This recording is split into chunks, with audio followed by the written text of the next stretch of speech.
Hi, my name is Wayne Pierce. I work for CyberForce Q. I am the Information Security Officer and Cybersecurity Program Advisor. Short version is that I help people through assessments, coaching, and mentoring to quantify and improve their cybersecurity programs.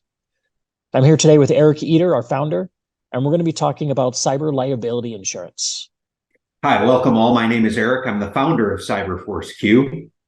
Great to be here with you today to talk about cyber liability and how that relates to the cyber insurance programs that we help implement for clients. So excited about the topic and looking forward to a great discussion with Wayne and each of you. Cyber insurance is becoming an increasingly important component of advanced cyber programs.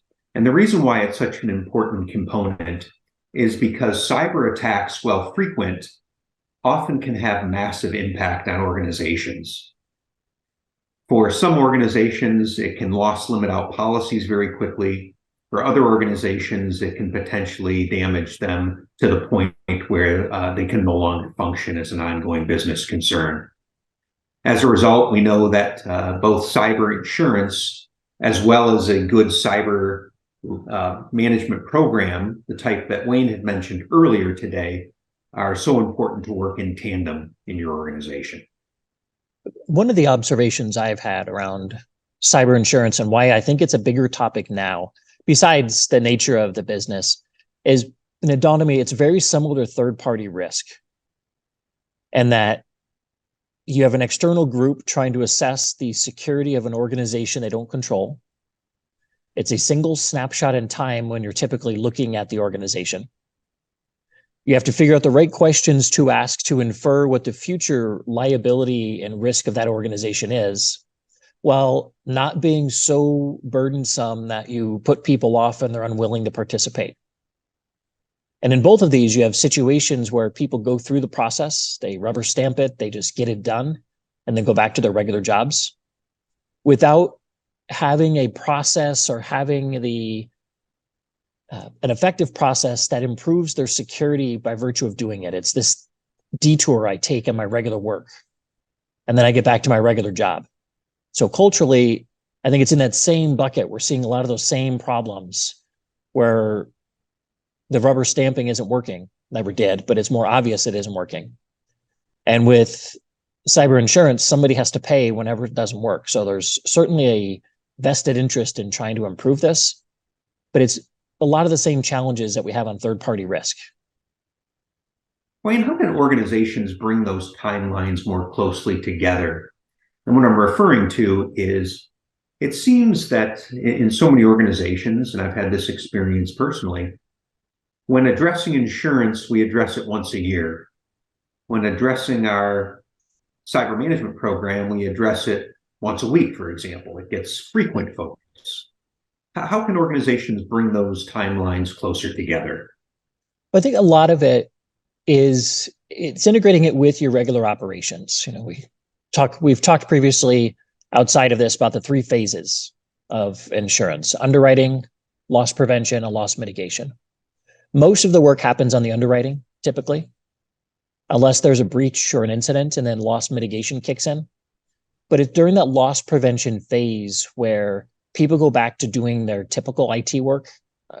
Reminded of my time in healthcare, where doctors would say when they're charting, hey, I'm doing my IT work, and then afterwards I'll do my clinical work. And it was because they didn't see the value of using the electronic chart. And we see the same thing in cyber insurance, where it's, I'm taking this detour from my regular work to do this cyber stuff, and then I'll get back to my real job. But that loss prevention phase is really important to track, document, and integrate what you're supposed to do for your cybersecurity insurance, but also set the stage so that when you have loss mitigation events or when you do your underwriting again, you're in a better place to do that more effectively, because you know your risks, you know what you're accepting, you know what you're mitigating. You know, you're not just setting it aside and picking it back up 6 months later. And a lot of that involves integrating with budgets, strategic planning, projects, application upgrades, and having the visibility into the risks within the environment. It's an excellent point, and I think an important recognition that there's good mutual alignment there with the actuaries, the underwriters, the risk managers on the insurance side, and the work that organizations are doing to operationalize their own cybersecurity programs, and really everyone being on the same team to improve loss prevention. An effective strategy I had in a previous role was that as I was going through cybersecurity insurance underwriting, I would intentionally point out problems I knew about that weren't fixed. Oftentimes, the addendum to my questionnaire was many times the length of the actual questionnaire. And I might have a 5 or 6 page questionnaire with a 20 to 25 page addendum because I put all the cards on the table. And what ended up happening is it allowed the insurance carrier to better understand my environment. I didn't tell them anything like really dangerous, but like, we have these out-of-date operating systems. We have these things we're working on. But the insurance carrier then indirectly gave me support with my own leadership to come up with a roadmap to clean those things up. Because the carrier started to say, these are problems, you need to fix them, which carried more weight than me going and telling those same people that same message. It's like hiring a consultant to come in and tell you where your own problems are. But in this case, they did it as part of the insurance program, which then got me more support. And how consistent that thought process is with the work that we do, which is to stay positive. You stay positive, absolutely. To collaborate, that there are partners in a positive pursuit. Yeah, and the carrier pointed out sometimes that you don't really need to do this thing. This thing that you say you need to do sounds great if you're Fort Knox, if you really want that level of scrutiny, but for you, we recommend you dial it back a bit. And so that was good too. It wasn't always just to spend more money. It was that validation during that underwriting phase, but it gave me a roadmap I could move forward with. And I think that's an important piece of any cybersecurity insurance partner and policy is to look at those services they can offer you. Do they provide just the coverage if a bad thing happens? Or are there resources you can call upon to say, here's the problem, here's what I'm thinking to do. What are you seeing with other people? Is there anything big that I'm missing? Just then to help you vet that. Wayne, I've heard on both sides, meaning the consumer of the insurance product, the buyer, as well as the insurance carriers, that the lawyers are catching up. Meaning there's increased levels of language and more detailed language in policies that we're seeing today than what we saw in policies 3, 4, 5 years ago. What's your take on increased both litigation as well as how that impacts policy language? It has gotten interesting. My first cybersecurity insurance was in 2009. The first time I encountered it. And some of the ones I've seen haven't really changed much over the years. I was talking to somebody recently that had a 1-page questionnaire for their policy. And I've seen some where it's 5, 6 pages. What tends to happen or has happened in the past is the questions get more technical. Were you impacted by Log4j? Were you impacted by the solar winds? Were you impacted by, whatever other big breach was out there? Which can give people a false sense of security because no, I wasn't impacted, but that doesn't mean I have a good program. I just dodged a bullet there because I didn't use the tool. And so sometimes those questions, as you get the big questionnaires, they're very specific, but they're also they give a false sense of security to both the insurance and to the insured. And we're starting to see a shift toward asking questions about the governance, about the operational integration of IT and the cyber risk. Sounds like it's time to be both lucky and good. It is. And it's about it. Yeah, it's the getting rid of the black box, making sure the people that write the check, the people that are setting the standard or setting the direction know what the risks are. Too many people in IT just accept the risk and move on. It's getting to the point where there's discussions about liability to the senior security people. If they know about a risk, there's a breach, and they didn't say or do something about that risk. So not just the refusal of insurance companies to cover the damages, but as their potential liability. And I equate it to a CFO. If the CFO or financial person knows about fraud or embezzlement and they do nothing about it, they're going to have some liability. And it's the same kind of mindset we're getting to on the cyber side of if you know about that risk or potential impact or breach and you cover it up, you're going to have some personal liability. And when those things happen, insurance is less likely to cover. Wayne, I know that a big part of the programs that you implement are for meaningful measurement. The Q and Q frame being quantifiable, a big pursuit of meaningful measurement. I wanted to take just a few minutes to talk about meaningful measurement as it relates to cyber insurance. And maybe what trends we're seeing in 2023 in the insurance market and how both customers as well as insurance providers are benefiting from that meaningful measurement. So certainly from a trends, a lot of what I've seen in the questionnaires and conversations with both the insured and the insurance organizations is a shift away from trying to ask deeper technical questions and more toward prove to me that you have a healthy program that's going to learn from the mistakes, not just your mistakes, but the mistakes that other people are making. Nobody is assuming perfection, or nobody's assuming anybody is perfect, but how quickly can you adapt? How quickly can you pivot and change the direction of your organization if you need to in order to protect against whatever latest thing came out, that incident response? Some of that ties into automation, orchestration. Do you have people monitoring? Have you hired a service to monitor? Other parts are looking at certain skill sets. Do you have them internally or have you outsourced those skill sets? But it's accountability for those functions. As it relates to some metrics, a lot of what I'm seeing the conversation shift toward is risk mitigation and risk tracking. It's the understanding that there are very complex environments. However, if you have a process to quantify, estimate the cost of, and remediate your risks, then you start to integrate with regular financial controls within a company. And those are usually a lot more mature and have a lot more process and structure around them. And so it's becoming less about what IT can do on its own, but how can IT fit into things like the financial controls that get audited, that have to be reported to SEC or other groups that there's more teeth behind and there's more management support of. Not that it shifts what IT does, merely how IT fits into that broader picture, which is probably a decade or so overdue.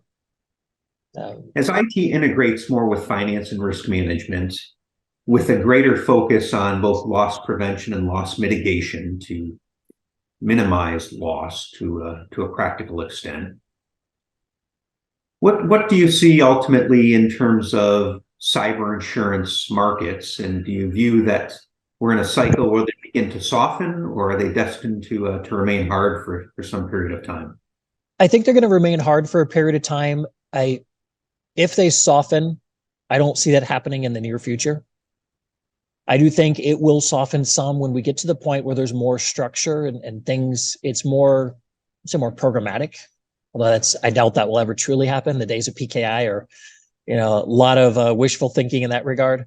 But I think when you get to more standardized things like the CISA CPGs, you get to third-party risk being more standardized, more zero trust implemented, there's the potential for it to soften, but the hurdle to get there is going to be higher. So the organizations that are putting in work now to put things like zero trust to really improve the third-party risk, to have standard control sets they map to and can prove it, I think will set themselves up to get better rates and to take advantage of the softer side of that market. But those who just want to wait it out, it's going to get harder and it's going to become less likely to get insurance. Often when we see hard markets and have seen them historically, it creates opportunities for the premier risks, for those organizations that are best at loss prevention, best at mitigation. Sometimes we see that in the form of risk pools, particularly if they're focused on loss prevention. Other times we see it as maybe individual organizations that have committed to an advanced cybersecurity program. What do you see as practices that those premier organizations are engaged in that might afford them the opportunity for lower or improved coverages despite a hard market? So the first thing, and probably most important, is knowing your environment. From my experience, both in getting insurance and helping others through the process, the better you know your environment and that you communicate your environment to others, the easier it is to show the insurance company that you're doing the right thing, that you can find a problem if it happens, that you can respond to the problem. If you don't have an inventory of your assets, inventory of your software, of your hardware, of your data, of your vendors, it's going to be really hard to know your environment. So that's the first thing I tell people to look into is what's out there? Where's your data? Who has access to it? And would you know if somebody took a copy or it got moved to a less protected space within your environment? After you have that, I'd say the governance side is probably especially around the risk exceptions, it's often overlooked. In my experience, whenever you're implementing a security control, there will always be requests for exceptions. So knowing how you're going to do those exceptions, who can sign off on them, where you track them, and how do you ensure you don't lose them over time? Those are probably the two top things I encourage people to look at. There's technical issues that patching and such you'll always want to do, but getting the risk acceptance and risk tracking in place will help you when you implement things like patching or the hardening, the technical ones. You mentioned patching, and I think about patching, I think about event response, some of these items where maybe time sequencing is so important, that time exposure to danger portion of the question. And where organizations do have great identification of vulnerability and patch remediation, as well as great opportunity to identify events that are of interest and to be able to contain the risk associated with those events in very short time, seems to make such a huge difference in whether or not a small event as a single occurrence could ultimately manifest in a massive loss and breach for the organization. That is one of the challenges, certainly, of the industry, is that sometimes the smallest thing can easily be expanded or can compound into a really large event versus some of the property insurance and other fields that are more established, where if you've got mold in a building, there's mold in a building. It's not going to contaminate the entire block. And so in this case, the challenge is both of what you have, but also what could your issue turn into? Which of your partners could be breached? Can you be used to cause scams or other stuff to other people that you're now liable for? And those all become important within insurance, both for the type of insurance, but also the coverage. I think that's part of the challenge with the field is there's so many ways an attacker could pivot and abuse your resources, your reputation, your infrastructure, that you've got to be prepared for that. Now, that's an excellent point, as well as having the coverage make sure that it provides for those third parties that may be impacted, either directly or indirectly. Yeah, and it's figuring out the right level of risk. I've seen a lot of really creative insurance policies, a lot of different ways of mitigating that risk, and many insurance companies are generally willing to have conversations and get creative. But once you commit to it and you say, this is what I'm doing to minimize my third party risk, this is the level of scrutiny I'm giving them. That middle phase, that loss prevention, is where the rubber meets the road and you've got to do it. And that's one of the bigger challenges that I see, because when people go back to doing their regular IT stuff, they often go back to doing it the way they did before, rather than saying, here's what I've committed to in my insurance coverage. Let's make sure that I'm actually patching on this cadence, that I know where my data is going, that I know, when there is a reported incident, I track it in this way. And those things that way, because I do think that's such an important point. that to align a great cybersecurity program with an appropriate insurance partner, it is a long-term disciplined approach, and one where we do have to implement changes that are persistent. Absolutely. And there's give and take. There were many times where I would teach my insurance company things because they look at a very broad perspective. And so there's some specific nuance they may not pick up. And there were times where they taught me stuff based upon here's what we're seeing other places do. So you got to leverage that and take the opportunity. If you feel you're right, push back and try to educate your carrier. Maybe you are, and they might back off on something or change what they're doing versus just taking everything boilerplate from what they tell you. But it is a long-term collaborative relationship. The healthy ones are. Excellent. So if you're going through cybersecurity insurance, whether it's a renewal or you already have a policy and you'd like somebody to take a look at it, CyberForce Q does work with our participants, our clients, to review that information. We go through the process with you. We'll sit on the phone, answer any questions that you may have or that your insurance carrier may have, as well as look at what you're committing to and helping you design your governance program, your metrics, and your procedures to ensure that you're able to accomplish what it is that you've committed to in the policy. We don't want you to have a loss mitigation event, but if you do, we want to ensure that you're managing it in a way that you can still claim the insurance. You don't have a situation where it gets denied because you didn't do something you committed to earlier in the year. And really, in conclusion, when you're going through cybersecurity insurance, they are a partner. If you don't have one that's a partner, you probably should look for another insurance carrier, but because they should be there to help you reduce the risk. It's in their own best interest. But you don't want it to be something you do one time a year and then you set aside.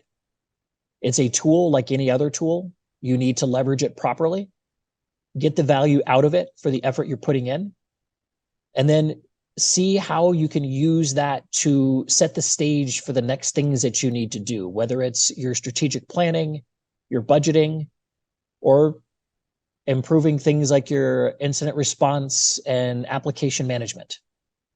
They all can weave together to support each other.